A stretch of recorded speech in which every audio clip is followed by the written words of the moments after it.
dunia dan seisinya ini bagi Allah tak sama nilainya dengan sebelah sayap lalat.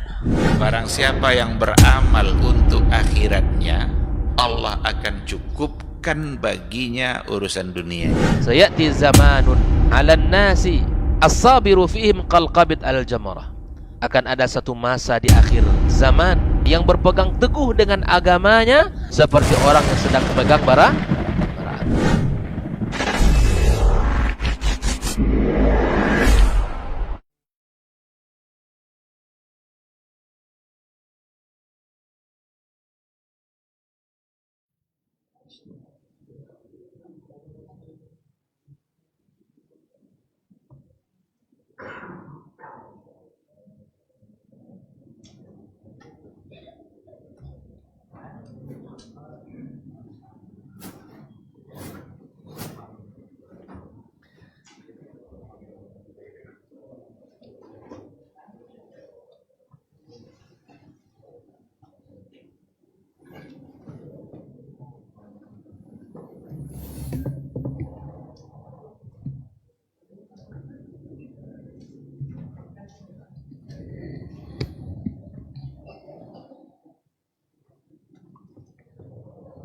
Bismillah.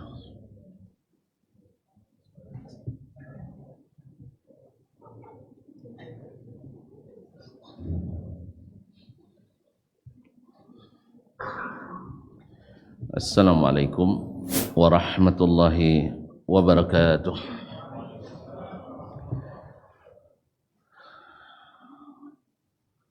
Alhamdulillahil kabiril muta'al al-mustabtahi bihamdihi wathana'i alaihi kullu amrin zibal. Ashhadu an la ilaha illallah wahdahu la syarika lah, syahadatan najati fil ula wal ma'al. Wa ashhadu anna Muhammadan abduhu wa rasuluhu al-karimul khisal al-azimul fi'al. Sallallahu alaihi wa ala alihi khairi al wa ashabihi wa man tabi'ahum bi ihsanin ila yaumi az-zawan. Thumma amma ba'd. Fa'usi nafsi wa iyyakum ayyuhal muslimun wa ayyatuhal muslimat bitaqwallahi azza wa jal rabbil ardi was samawat. Fa innahu qad fazal muttaqun. Ya ayyuhalladzina amanu taqullaha haqqa tuqatih wa la tamutunna illa wa antum muslimun. Bapak dan ibu-ibu, saudara-saudara dan saudari yang hadir di Masjid Abu Bakar radhiyallahu anhu ini ataupun yang menyaksikan melalui media, para alim ulama, nini mama, tokoh adat, tokoh masyarakat yang saya muliakan, yang saya hormati, yang saya cintai. Alhamdulillah, subuh ini mata kita masih terbuka, belum menutup mata. Alhamdulillahilladzi ahyana ba'dama amatana wa ilaihi an-nusyur. Berada pula kita di waktu yang penuh berkah. Asbahna wa asbahal mulku lillah, la ilaha illallah wahdahu la syarikalah, lahul mulku wal hamdu wa ala kulli syai'in qadir. Alhamdulillah, hadir kita pula di tempat yang paling dicintai Allah di permukaan bumi. Ahabul biqa'i ilallahil masajid. Tempat yang paling dicintai Allah di permukaan bumi ini adalah masjid-masjid. Dan di munasabah ibadah yang paling diandalkan dan paling ditanyakan Allah pada hari kiamat nanti yaitu ibadah salat.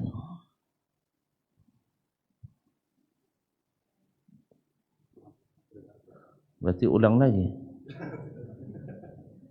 Hah? Dipakai ini? Antum pandai biar tidak lama-lama. Iya. Kalau ini kan bebas saya, kalau ini agak terikat. Terbebani. Yalah tak apa. Saya pakai apa? Nah. Masya Allah. Sama sah. Sama aja.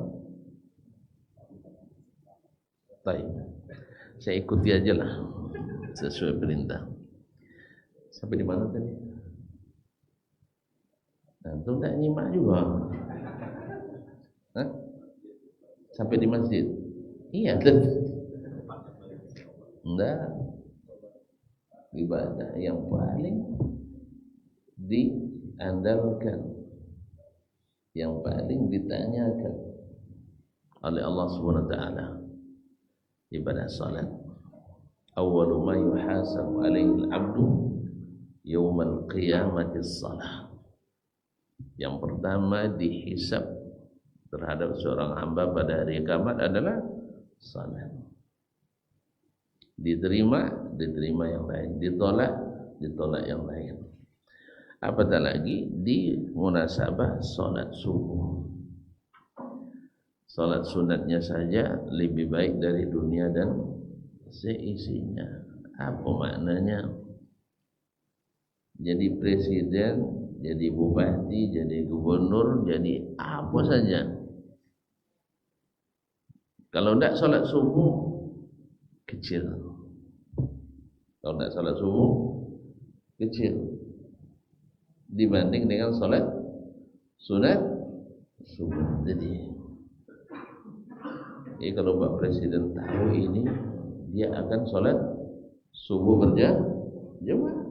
Karena seluruh dunia ini dibanding salat sunat subuh lebih berharga dua salat sunat subuh. Tak percaya?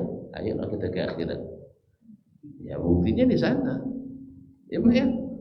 Nah, jadi tidak ada cerita sibuk penting, ini lebih penting. So, alhamdulillah. Dan kita diizinkan Allah untuk menikmati yang ini. Oleh itu patutlah kita bersyukurlah. Itu baru sebagian. Ada lagi kita bisa saling bertukar senyum di sini. Hah? Pagi-pagi kita bersedekah kita. Tabassumuka bi akhika sedekah. Alhamdulillah juga sudah menggugurkan dosa-dosa. Setiap muslim bertemu lalu berjabat tangan, berguguran dosa dan kesalahan. Kira-kira kalau sudah jabat tangan masih ada juga dendam di hati lagi? Hah? Berarti senyumnya senyum kamuflase, senyum kamera ya. Dah. Biasanya kalau sudah jabat tangan, hilang juga dendam kesumat dalam hati. Alhamdulillah. Oleh itu mari kita bersyukur ya. Tak mau bersyukur saya. Mari kita bersyukur. Mudah-mudahan nikmat ini sentiasa menemani hari-hari kita sampai husnul khatimah. Bapak dan ibu, saudara-saudari yang dimuliakan Allah Subhanahu wa taala. Salawat dan salam kepada baginda Nabi alaihi salatu wassalam, yang sahabat sering mendendangkan itu. Andainya bukan karena Nabi sallallahu alaihi wasallam yang diutus kepada kita, tidak tahu kita bagaimana salat, tidak tahu bagaimana haji, tidak tahu bagaimana puasa. Berarti haji, puasa, salat tidak boleh direka-reka. So, karena kata bahasa sahabat, kalau bukan diajar Nabi, tidak pandai kita. Buktinya orang-orang jahiliyah dulu salat juga, tapi salatnya tidak sah. Karena apa? Kenapa tidak sah?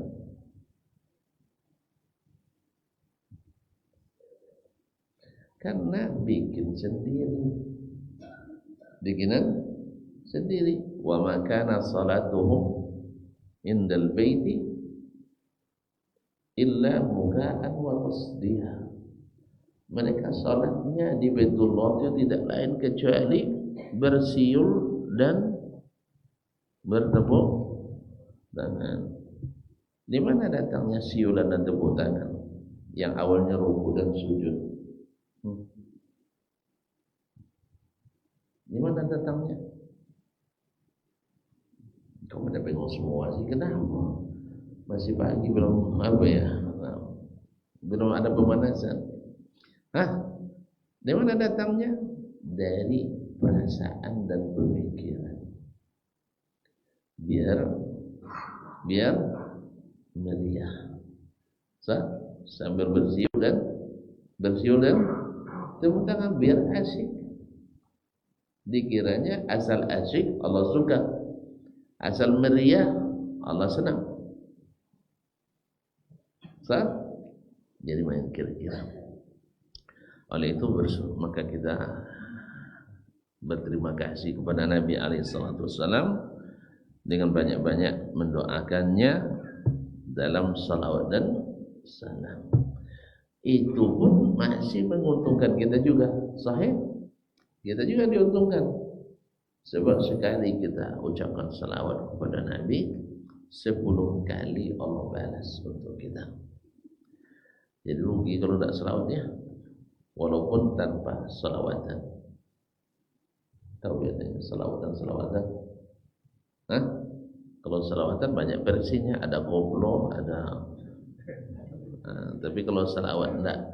Salawat adalah salawat Nabi sallallahu alaihi wasallam. Apa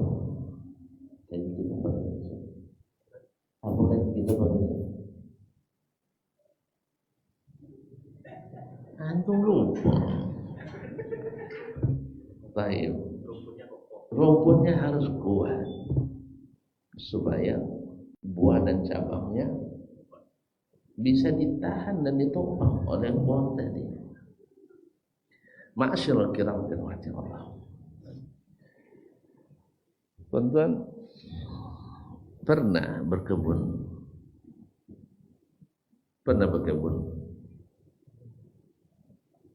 Makan hasil kebun? Sering ya, berkebun dah ya. Baik. Subhanallah. Mana caranya? Tidak ada yang berpengalaman apa? Orang berkebun, misalnya tanam sawit kah, atau tanam kurma, atau lengkeng, atau rambutan di tengah hutan. Apa yang antum lakukan?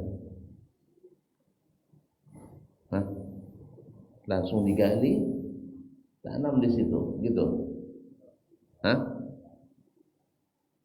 Langsung digali, langsung tanam. Bagus lagi itu kan, tak perlu repot-repot, tak ribut-ribut. Cepat kerjanya. Tapi insya Allah 2 hari sudah mati. 2 hari sudah mati. Apa maknanya? Bahwasanya untuk menanamkan kalimat atau pokok daripada agama ini perlu ribut-ribut kayaknya ya.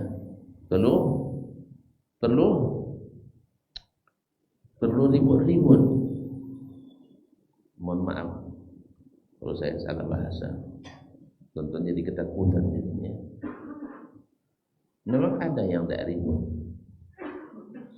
Ada yang tidak ribut. Belum paham Ustaznya. Saya tanyakan, orang kalau nebang hutan ada yang tidak ribut? Subhanallah. Gimana? Nebang hutan ada yang tidak ribut? Ada yang tidak bersuara, senyap saja gitu? Ada ya? Enggak ada. Nak pakai kampak kah? Pasti bersuara. Nak pakai sensor lebih ribut lagi. Semakin besar kayunya, semakin besar suara ributnya. Dan itu kayu itu harus disingkirkan atau biarkan saja? Harus dihilangkan, karena dia tidak akan membiarkan tumbuhan kita ini subur. Tidak ada kesempatan untuk tumbuh. Sah? Betul? Berarti ada ya. Sekali lagi saya katakan, ada yang tidak pakai ribut. Carilah, tidak ada yang tidak ribut. Jadi kalau ada yang bilang nak senyap-senyap saja, berarti antum nanamnya di tengah semak, semak. Kalau antum nanam di tengah semak-semak, jadinya jadi semak. Jadi semak. Saya tanam matoa di semak-semak. Airnya jadi semak. Semaknya lebih tinggi daripada matoa. Padahal matoa aslinya tumbuhan hutan, sah? Tapi kalah juga. Karena dia sudah dibibitkan. Kalau sudah dibibitkan manja dia kan, sah? Nah, karena sudah di awal sudah pakai polybag, jadi manja, disiram tiap pagi. Kalau yang tumbuh di hutan itu kan dah tumbuh sendiri dia kan, ya. Dia yang cari minum sendiri, cari makan sendiri. Ada manja. Ma'asyarul kiram. Jadi memang untuk menanamkan kalimat iman, kalimat tauhid yang merupakan pokok dan pondasi adalah pohonnya agama ini, memang harus bersih lahan dulu. Karena kalau tidak dibersihkan lahannya tak akan tumbuh baik, tidak akan tumbuh subur, dan tak akan kokoh uratnya menghunjam ke dalam. Padahal Allah mengatakan alam tara kaifa daraballahu mathalan kalimatan thayyibatan asluha thabitun wa far'uha fis sama' tu'ti ukulaha kulla hinin bi izni rabbiha wa yadribullahu al-amthala lin-nasi la'allahum yatafakkarun. Nah, ma'asyar kiram, tidakkah kalian perhatikan Allah membuat permisalan kalimatan thayyibah, kalimat yang baik itu. Apa kalimat yang baik itu? Kalimat tauhid. Kalimat tauhid. Asluha thabit. Uratnya menghunjam ke bumi, wa barruha bis sama, sedangkan cabang-cabangnya melunjak ke langit, ke atas. Dan yang seperti ini tu'ti ukulaha, pasti akan memberikan buah-buahnya kullahinin, setiap saat biizni rabbiha, dengan izin Rabbnya. Demikian Allah membuat permisalan bagi manusia agar mereka berpikir atau agar mereka ingat. Jadi Allah contohkan kalimat tauhid itu dengan tumbuh dengan tanaman yang kokoh uratnya ke dalam dan lebat serta banyak cabangnya ke atas. Ma'asyarul kiram, oleh sebab itu sudah menjadi sunnatullah bahwa menanam memerlukan pembersihan lahan. Kalau seandainya lahan yang hendak ditanam memang hutan lebat, banyak semak-semak, maka medannya lebih sulit dibanding menanam di lahan yang tidak banyak yang tidak banyak semak-semaknya. Semak-semak itu bermacam. Ada semak subuhat, ada semak syahwat. Ada semak subuhat, ada semak syahwat. Dan semua itu menjadi tantangan hebat bagi para penanam kalimat ini, kalimat tauhid. Syahwat membuat orang ragu-ragu untuk menerima. Syubhat syahwat membuat orang berat untuk menerima karena harus meninggalkan kepentingannya. Syubhat membuat orang ragu menerima karena meragukan berhasil atau tidaknya, atau meragukan kebenarannya. Oleh sebab itu, tuan-tuan tahu tak rahasianya? Kenapa setiap nabi yang diutus, rasul yang dikirim, selalu damai dengan umatnya atau bertentangan dengan umatnya? Berarti rasul itu tidak ada yang baik ya?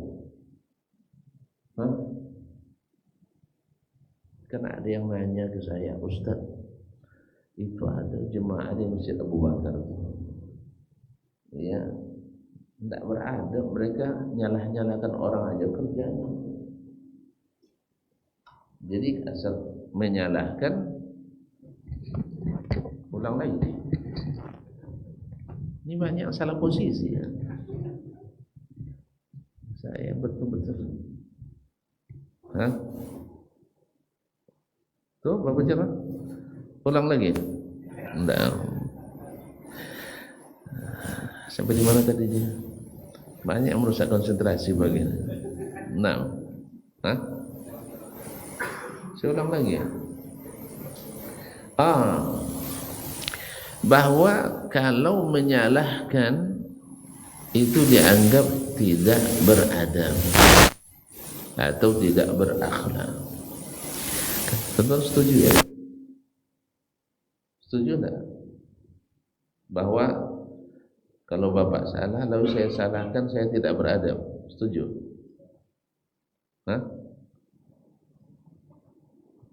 Enggak sepakat nampaknya. Kayaknya memang kita paling tidak suka disalahkan. Sahih? Dan betul. Semua orang yang salah marah disalahkan, tapi orang yang tidak bersalah sampai lepasnya, kan ya?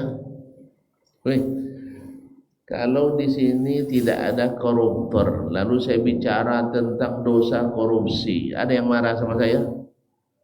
Ada enggak? Serius? Memang tidak ada koruptor sini? Ya, kalau saya bicara tentang syirik, di sini tak ada yang melakukan syirik, tak ada yang marah? Enggak. Kalau di sini tak ada pencuri, lalu saya bicara tentang bahaya pencuri, ada yang tersinggung? Enggak. Tapi kalau di sini pencuri semua, nah gimana? Pasti semuanya marah. Sahih? Itu. Jadi yang marah itu sebenarnya adalah yang selalu berbuat salah. Yang tak salah pasti kalau ada ceramah keras ya, sampai lu tuh Pak katanya. Tahu enggak? Gas full katanya kan. Nah, jangan kasih kendor. Sah?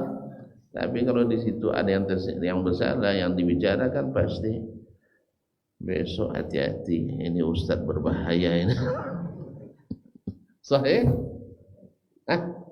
Jadi ikhwani, bapak-bapak dan ibu yang saya muliakan, memang kesalahan yang sangat fatal yang dilakukan oleh umat setiap nabi ketika diutus oleh Allah Subhanahu wa taala adalah kesalahan dalam masalah tauhid. Apa lawan tauhid? Syirik. Dan syirik ini tak akan pernah membuat iman seorang kokoh. Karena apa?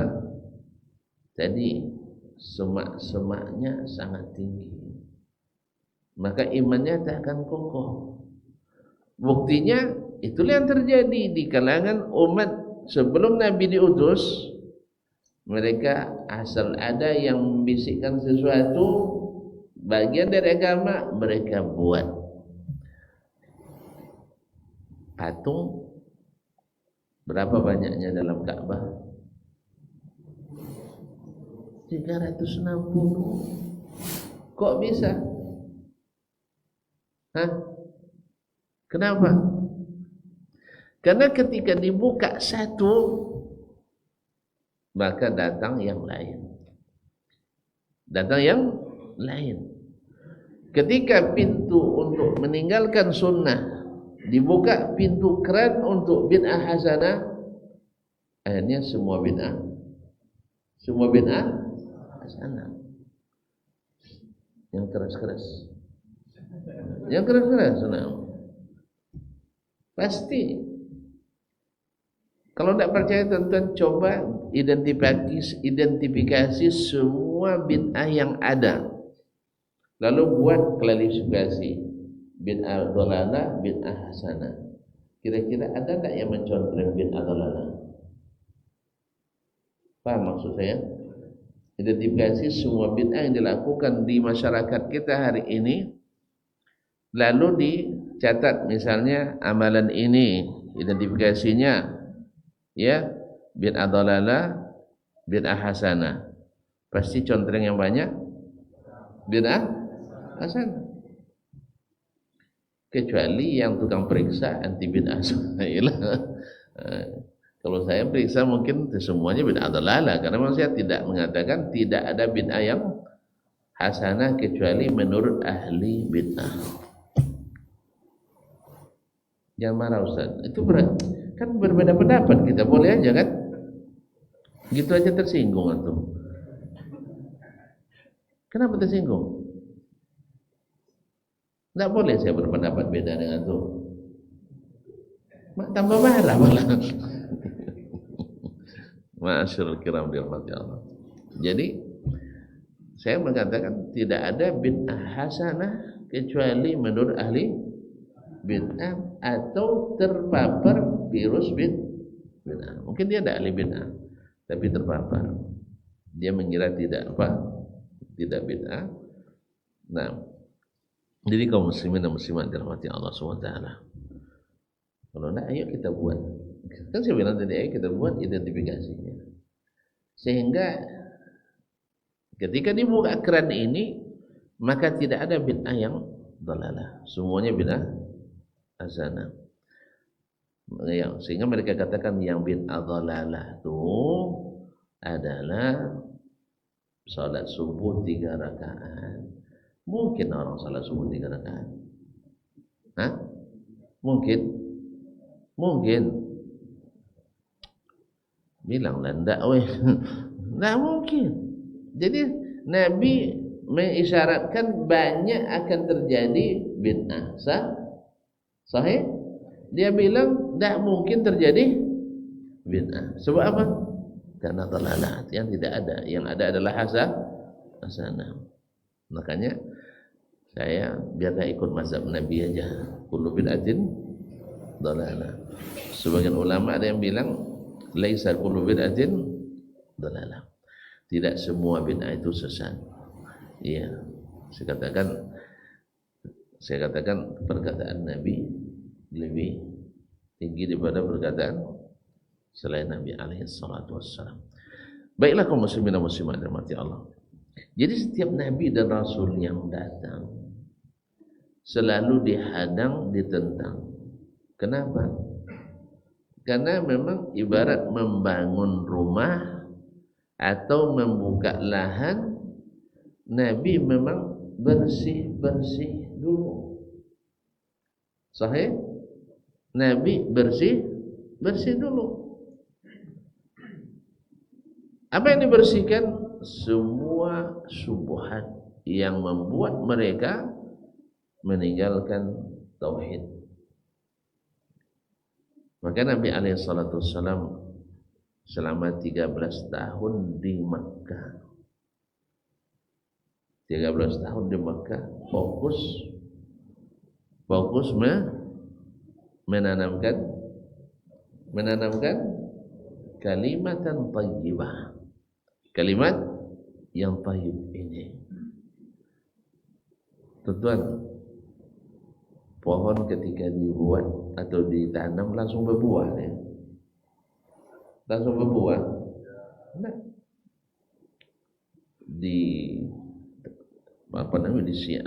ditebang dulu sebelumnya, dibersihkan lahan, lalu disuburkan tanahnya, kemudian ditanam, kemudian disiram, dijaga, dipelihara, disiangi, jangan sampai tumbuh lagi semak yang lain.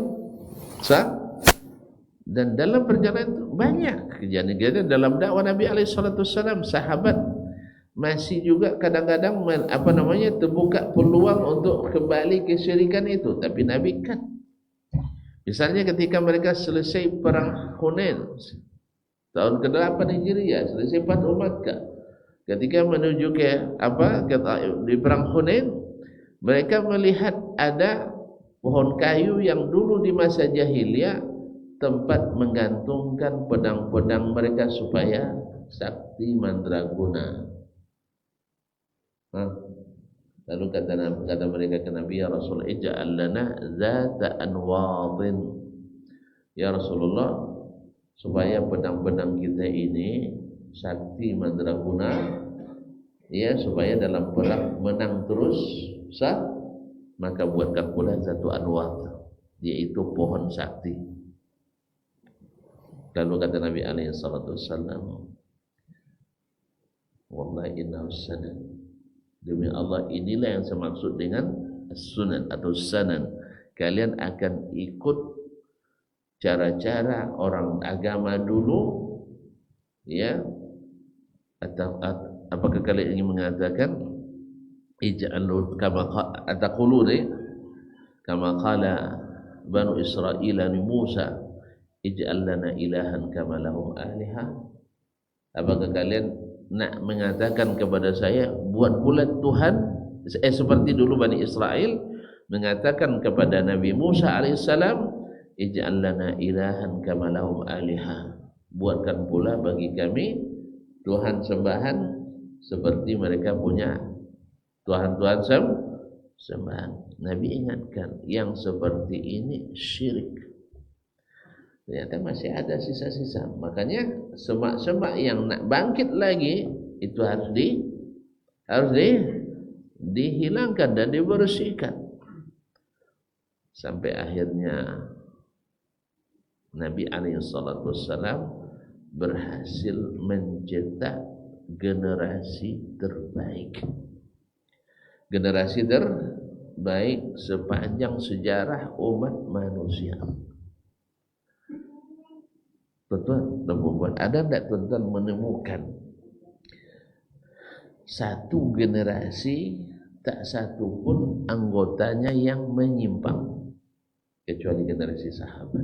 Ada enggak? Generasi yang seluruh anggotanya, individunya, personilnya tidak ada yang masuk aliran menyimpang. Semuanya istiqamah di atas jalan yang lurus. Tidak ada kecuali generasi sahabat. Karena memang lahannya dibersihkan. Yang tidak mau dibersihkan lahannya, tetap dengan semak-semaknya, minggir. Jadi penentang Nabi alaihissalatu wassalam. Haji juga. Kan saya bilang semalam, haji juga. Ada haji Abu Jahal, ada haji Abu Lahab. Haji juga. Pengurus masjid juga, tidak tanggung-tanggung. Pengurus Masjidil Haram. Jadi kalau seandainya tuan-tuan melihat fenomena khususnya di negeri kita hari ini, banyak pengurus masjid yang anti dakwah. Gimana itu? Dulu pengurus Masjidil Haram juga anti dengan dakwah Nabi. Dulu dakwah kembali pada Al-Quran dan Sunnah di zaman Nabi disebut dengan gerakan As-Saibah. Tahu As-Saibah? As-Sabi'ah.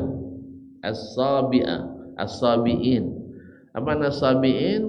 Orang-orang yang membawa ajaran agama baru. Makanya Saba'a Muhammad. Muhammad telah beragama baru. Kalau istilah agama baru konotasinya positif atau negatif? Positif atau negatif? Ada buktinya. Ada buktinya bahwa konotasinya negatif? Sebanyak itu buktinya dilawan, diperangi mah. Berarti konotasinya negatif. Kalau positif tentu baguslah. Berarti sama-sama kita mengembangkan bangsa ini dengan pembaruan yang Anda bawakan. Begitu mereka? Begitu mereka pada Nabi? Nah, mereka perangi. Sebab apa? Kalau hidup ajaran Nabi, mati tradisi mereka. Maksudnya tradisi yang tidak sehat itu. Kan ada tradisi yang sehat, ada tradisi yang tidak sehat. Tradisi sehat, semisal dermawan, itu dihidupkan. Gotong royong dilanjutkan. Menikah nambah. Masih subuh-subuh, mana-mana sendak, setiap cabutlah. Nah. Kan nikah kan dilanjutkan. Setelah Islam tidak boleh nikah lagi. Boleh kan? Itu kenapa tuan-tuan risau sekali bilang menikah? Ya Allah. Jangan konotasi negatif, ini positif kita. Nah, kaum muslimin ya Allah SWT. Jadi yang dihapus itu adalah yang rusak-rusak. Apa contoh yang rusak? Mereka yakin Allah sebagai pencipta satu-satunya, tetapi kok beribadah kepada yang lain juga. Mereka yakin hanya Allah yang mengatur, kok minta bantuan kepada selainnya juga. Ini yang rusak. Paham saya? Paham? Allah ciptakan laki-laki dan perempuan punya hak yang sama untuk menjadi orang yang beriman dan bertakwa, menjadi anggota masyarakat yang saling melengkapi. Mereka jadikan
dari awal. Itu hanya subuhat. Buktinya khiyarukum fil jahiliyati khiyarukum fil Islam. Orang terpilih di masa jahiliyah bila masuk Islam tetap jadi orang terpilih. Siapa contohnya? Nabi sendiri. Nabi sendiri. Khiyar Abu Bakar radhiyallahu taala anhu. Setelah masuk Islam jatuh, hilang dalam sejarah, dah bahkan menjadi pelaku sejarah yang tidak bisa dicari tandingannya. Sah? Kalau kita berandai-andai, andai Abu Jahal masuk Islam, kira-kira jadi apa dia? Woi, Menteri Pertahanan. Karena memang Bani Makhzum bagian pertahanan. Buktinya Khalid ibn Walid yang masa itu masih bawahan dia, masih apa istilahnya, ajudannya, nggak tahu ya. Khalid bin Walid kan satu kabilah dengan Abu Jahal. Kabilah Bani Makhzum di masa jahiliyah bagian apa kira-kira? Pertahanan. Kan berbagi mereka, kan ada DPR-nya itu. Darun Nadwa, sah? Bani Syaibah pegang kunci Ka'bah, dia ngatur protokoler siapa yang masuk, siapa yang tak boleh masuk ke dalam Ka'bah. Sampai hari ini Bani Syaibah yang pegang, karena Nabi wasiatkan itu. Bani Hashim bagian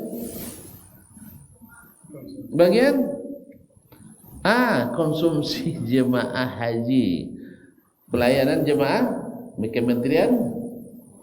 Kementerian Haji, bukan sosial. Sosial itu orang-orang menangani orang bermasalah tuh, Kementerian Haji.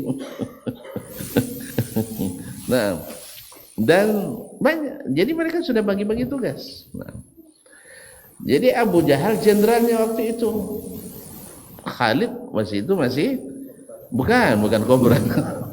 Iya, semacam ajudannya lah, ajudan pribadinya. Jadi ketika Khalid masuk, Khalid menjadi pencetak sejarah yang tak terlupakan. Setiap perang selalu menang, sah? Tapi terpuji. Abu Jahal setiap perang selalu kalah. Akhirnya terhina. Makanya kata Nabi, khiyarukum bil jahiliyah, khiyarukum bil Islam iza baquhu, dengan syarat paham agama ini. Jadi subuhat itulah yang membuat mereka tidak mau. Sama dulu ketika kita di awal-awal diajak orang berkebun, tidak yakin kan? Habis itu orang jadi, kita baru gigit jari. Andainya saya dulu ikut ya. Sahih tak? Ma'asyiral kiram rahmati Allah. Nah, generasi yang ditanam dengan baik itu, yang uratnya menghujam, akhirnya menjadi generasi yang terbaik. Buahnya manis, cabangnya banyak. Bukan berarti mereka tidak ada ikhtilaf sama sekali dalam masalah buah. Karena buah itu harus ada yang agak asam dikit, ada yang manis sekali, ada yang manis sedang. Sahih? Betul tak? Mana yang lebih lembut, Abu Bakar atau Umar? Abu Bakar. Tapi Abu Bakar diperlukan, Umar juga tidak bisa diajukan. Di saat masalah-masalah memerlukan ini, Umar maju, menguatkan. Tapi di saat masalah-masalah kebijakan, Abu Bakar walaupun lemah lembut tapi tegas. Umar walaupun keras tapi cepat kembali pada kebenaran. Bila diingatkan oleh Al-Quran Sunnah, inilah karena dasarnya kokoh. Sehingga perbedaan sifat, perbedaan buah, perbedaan cabang, walaupun saling berini, tapi tidak saling melukai di antara mereka. Ada sahabat yang berbuat dosa? Tidak ya? Tidak ada sahabat buat dosa?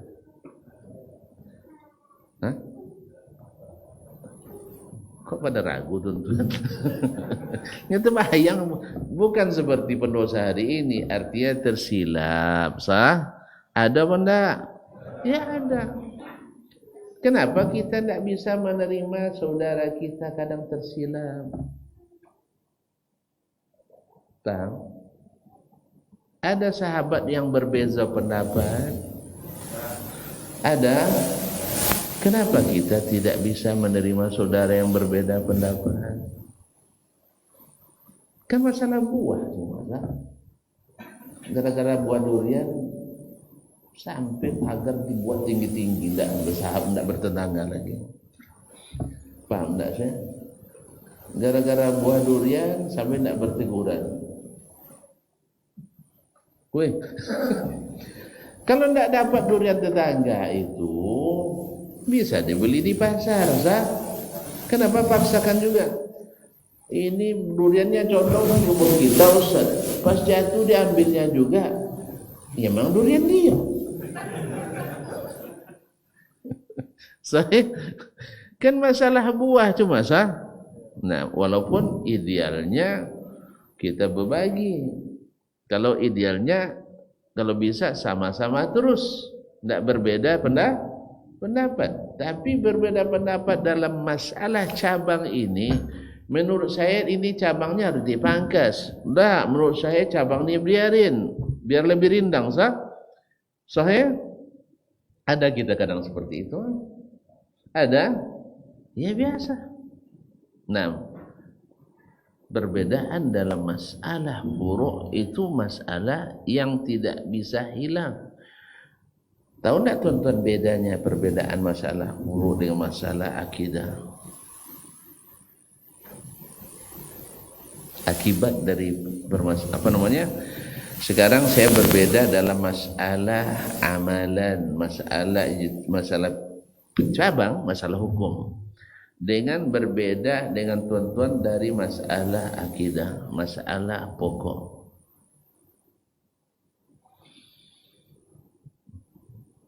Oke, pertanyaannya tidak dipahami ya.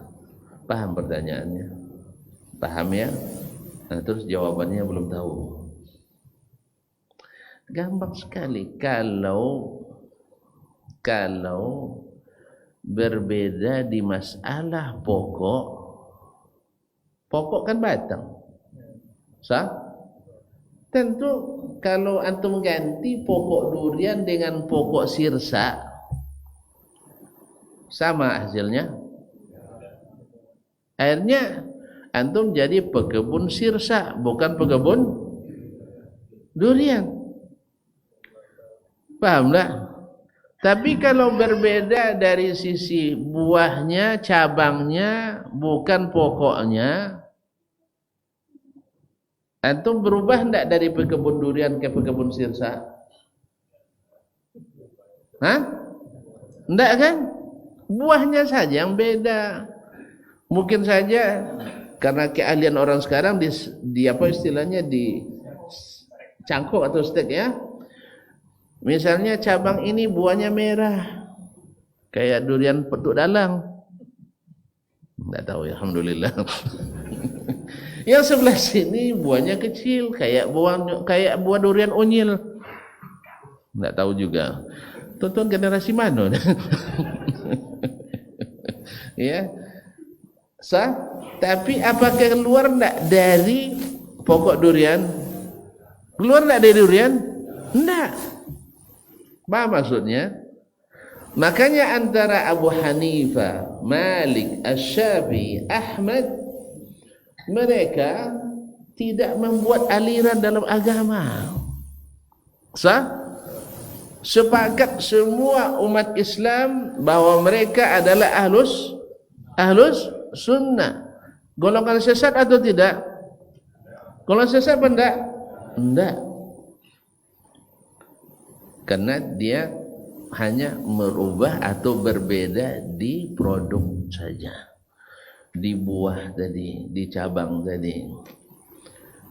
Jelas? Dan perbedaan di buah tidak ada masalah. Ada yang buahnya Masya Allah legit, manis, isinya mantap. Ada yang sebagian kecil kan? Sah? Nah, gara-gara yang kecil ini ditebang buah, kan enggak kan? Gara-gara buah sebagian kecil, sebagian besar, ditebang batangnya? Enggak kan? Karena tetap buah durian. Tapi kalau sudah pokoknya dirubah atau diganti, maka akan membentuk aliran. Nah, sahabat, apakah semua mereka sependapat dalam masalah hukum? Sepakat semuanya? Enggak. Tetapi apakah sahabat terpecah dalam aliran-aliran? Enggak. Kenapa? Pokoknya tidak diganti. Pokoknya tidak diganti. Mereka tidak khilaf di pokok, tapi khilaf di cabang dan buah.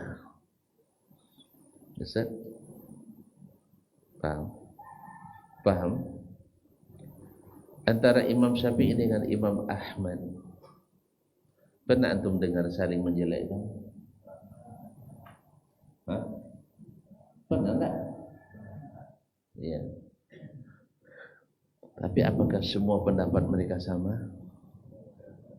Imam Ahmad mengatakan bahwa menghadiahkan pahala kepada orang yang sudah meninggal sampai gurunya Imam Syafi'i katakan enggak woi, enggak bedanya. Nah, wa an laisa lil insani illa ma sa'a. Tapi belum pernah saya mendengar Ahmad mengatakan bohong enggaklah Syafi'i itu ya, katanya enggak ada. Pada tuan dengar? Enggak. Enggak pernah pula kita dengar Syafi'i mengatakan Ahmad kok ngeyel sekali. Dan jelas bid'ah dia buat juga. Sah? Hah? Ada tuan dengar? Nah, apa sebab? Karena mereka punya pokok yang sama. Sama-sama subur. Sah? Ini semakin subur pokoknya, tidak ada penyimpangan di situ, maka semakin kokoh persahabatan dan pertemanannya. Antara Imam Malik dengan Asy-Syafi'i sependapat semua? Sependapat semua? Enggak juga. Tetapi mereka tak pernah saya dengar saling menyindir dan saling merendahkan. Sebab apa? Perbedaannya bukan pada pokok. Jelas? Makanya kaum muslimin dan muslimat dirahmati Allah, tapi kalau bila perbedaan itu ada pada pokok, satu nanam pokok durian, satu pokok sirsa, satu pohon pisang, tentu beda produk kita. Semuanya berbeda. Kalau semuanya sudah berbeda, tentu memang susah kita untuk, kadang bukan ini pasar durian, masa jual pisang di situ? Sah? Ini pasar sirsa, masa jual? Hah? Jual gambas di situ? Nah. Jelas kaum muslimin dan muslimat dirahmati Allah. Makanya seluruh permasalahan khilaf dalam akidah biasanya menghasilkan aliran baru yang saling membelakangi. Walaupun tak banyak, walaupun hanya satu atau dua pendapat. Ada contoh? Ada contoh? Tonton macam-macam nak menjawab, macam-macam tidak. Kalau nak tahu bilang aja, geleng aja begini. Kata jelas barangnya. Masyaallah. Contohnya banyak. Antara tuan-tuan dengan khawarij, mana lebih banyak persamaannya atau perbedaannya?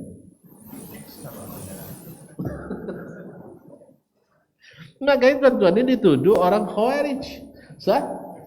Yang tidak paham tuan-tuan dan tujuan tidak ngerti khawarij akan mudah mengatakan Wahab, di Wahabi enggak ya, masalah saya. Nah, bukan rupanya. Tapi ini begini masalahnya tuan-tuan, asal ngaji pakai dalil tu Wahabi sekarang tu masalahnya sah. Asal tidak menerima bid'ah sana Wahabi. Jadi tuan-tuan mau tidak mau digelar Wahabi. Antara Wahabi dengan Khawarij. Banyak sama atau banyak beda? Weh, ngaku ya.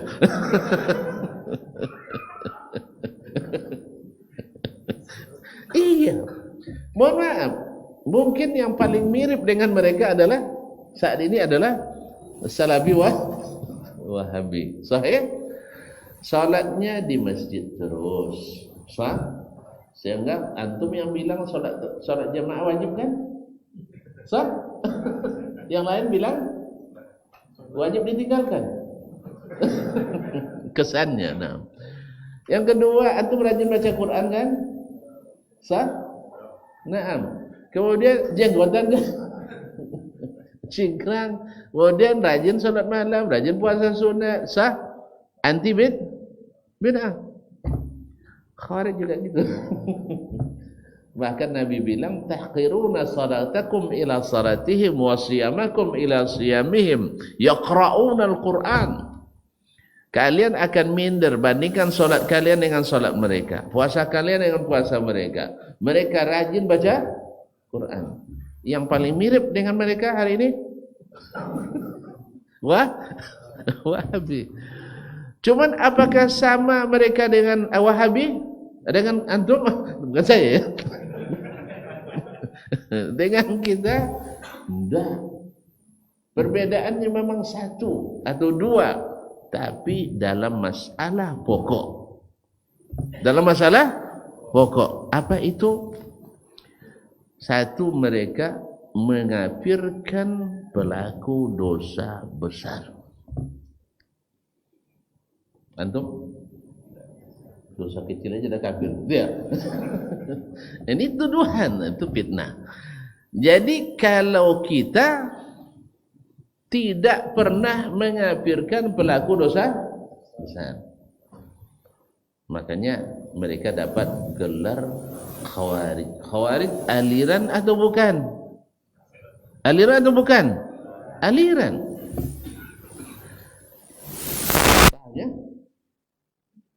Ini membentuk aliran. Makanya dilarang untuk melakukan bid'ah di bidang ini. Dan banyak hukum bid'ah itu memang berkaitan dengan keyakinan, dengan akidah, dengan pokok. Karena akan merubah kebun durian menjadi kebun sirsa. Merubah agama Islam menjadi agama buatan. Semakin jauh dia melakukan penyimpangan, semakin jauh dia dari Islam. Jelas? Contoh Syiah. Aliran atau bukan? Kenapa? Karena perbedaannya bukan hanya sekedar membasuh atau menyapu kaki, tidak. Tapi pada keyakinan. Awal-awal mereka mengatakan Ali lebih utama dari sahabat yang lain. Mulai diterima orang karena pertama Ahlul Bait, Habib, sah kan Habib kan. Yang kedua menantu Nabi SAW. Kemudian dijamin masuk. Kemudian Syiah keistimewaan, banyak keistimewaannya. Habis itu karena sudah ramai yang menerima, naik lagi bid'ahnya bahwa Ali lebih berhak jadi khalifah. Belum ada wasiat ini, belum ada kabar wasiat Nabi ini daripada Abu Bakar dan Umar. Nah, naik lagi, mulai juga terima isu seperti ini, naikkan lagi bahwa Abu Bakar dan Umar merampas hak Ali. Belum cukup, belum. Naik lagi bahwa mereka berkhianat pada Nabi. Karena Nabi mewasiatkan pemimpin setelah saya adalah Ali. Diterima. Habis itu kembang lagi, Abu Bakar dan Umar murtad. Kemudian setelah itu banyak juga yang terima. Ujung-ujungnya setelah Nabi wafat, seluruh umat murtad kecuali 5 orang. Ali, Fatimah, Hasan, Husain, dan Salman Al-Farisi atau Miqdad ibn Amr, sahabat Ali. Jelas ya? Dan itu keyakinan kebanyakan Syiah hari ini. Maka mereka ini bukan pokoknya, kebunnya sudah dibuangnya juga semua. Makanya tidak ada aliran yang sesat Syiah di antara aliran-aliran menisbatkan kepada Islam. Jelas ya? Jadi yang berubah apanya? Pokoknya. Orang Qadariyah. Tahu enggak antum pencetusnya? Orang cerdas atau orang bohong? Orang cerdas. Hafiz Quran, hafiz hadis, Ma'bad al-Juhani, murid sahabat. Cuman terpeleset di satu masalah. Bukan masalah buah, tapi masalah pokok. Apa itu? Masalah mengingkari qada dan qadar. Qada dan qadar. Dia punya dalil?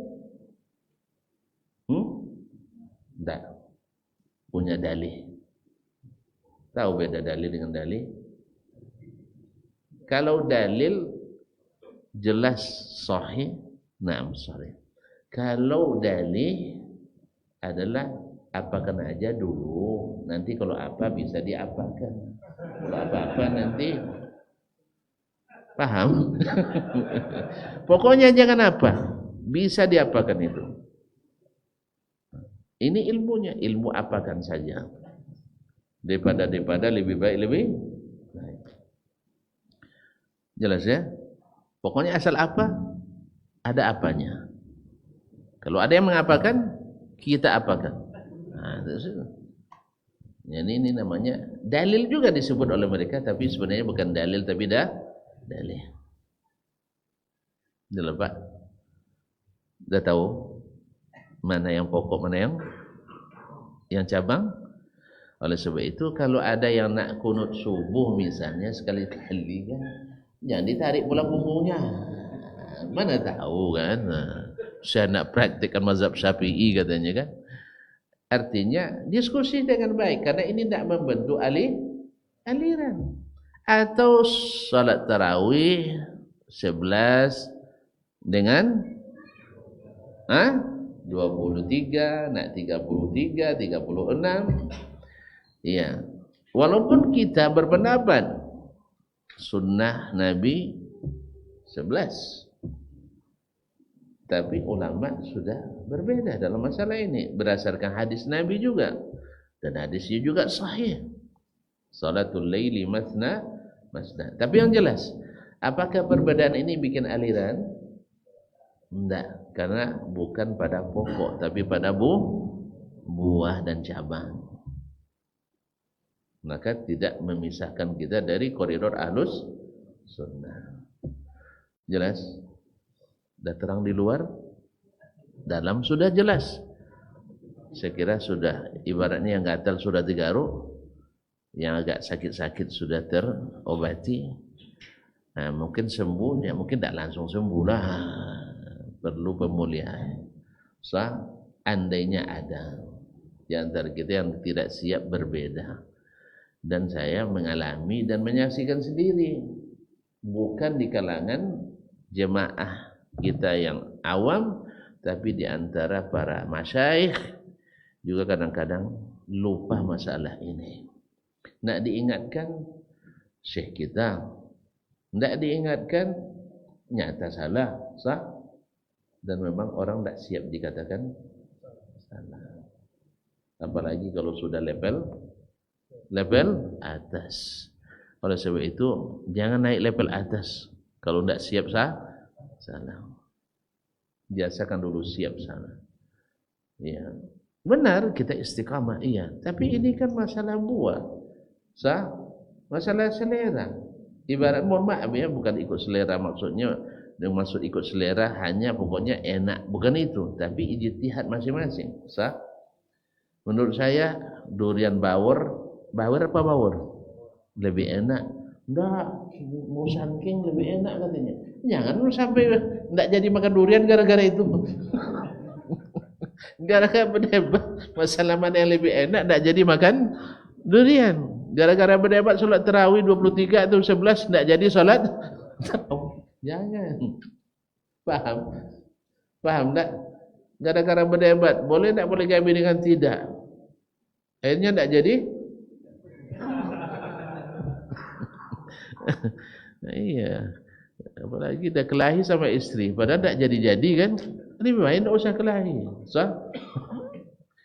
Paham maksud saya? Jadi ada yang pokok membuat aliran, dan ini memang harus tak boleh kita lakukan. Kalau ada yang melakukan harus diingatkan. Tapi kalau ada masalah buah, saya ingin yang besar, saya ingin yang mencimpu, atau mencimpu yang setengah matang, buahnya kan enak juga kan. Oh saya enggak mau yang mentah hanya mau digulai, kan sedap juga. Kan cara masaknya yang beda kan. Intinya ini gulai durian, ini durian yang matang, ini asam durian, ini tempoyak durian, kan sama aja kan. Jangan dipaksakan orang, saya suka yang tempoyak, antum tak suka. Sah? Kalau saya makan yang setengah mentah itu bisa masuk angin. Kalau saya justru membuang misal kan. Nah, jadi hal seperti ini tidak membentuk aliran-aliran. Jangan memecah. Karena dia bukan masalah pokok.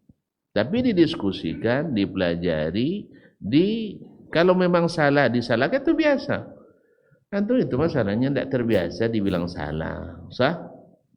Karena selalu suka bikin biasakanlah, siap salah. Karena orang yang siap salah itu mudah diperbaiki. Makanya ma'asyiral kiram dirahmati Allah, Pak tentara itu mudah diperbaiki oleh komandannya karena siap ditampar, siap, gitu kan? Ditinju, siap. Kan gitu nak? Gitu. Kita dengan Allah dan Rasul harus seperti itu juga sebenarnya. Apapun siap laksanakan. Dah, terima kasih dan mohon maaf ya. Terima kasih dan mohon maaf. Kalau ada yang tersinggung, janganlah. Ya, sekali-sekali saya datang masa tersinggung. Nah, kalau tersinggung tak apa-apa. Kalau ada yang benar, semata-mata taufik dari Allah SWT. Yang salah pasti saya yang salah, dan saya siap salah. Kepada Allah saya mohon diampuni, kepada tuan-tuan dan puan-puan mohon dimaklumi. Kalau bisa juga ditunjuki. Sah? Karena siap salah. Mudah-mudahan lain hari kita masih bisa bertemu lagi dalam keadaan iman tetap kokoh, ketakwaan meningkat, ilmu semakin dalam, dan mudah-mudahan di akhirat kita masuk surga. Doakan saya. Wabillahi taufiq wal hidayah. Wallahu taala alam. Wassallallahu ala nabiyyina Muhammadin wasallam. Wassalamualaikum warahmatullahi wabarakatuh. Baba TV Sunnah, belajar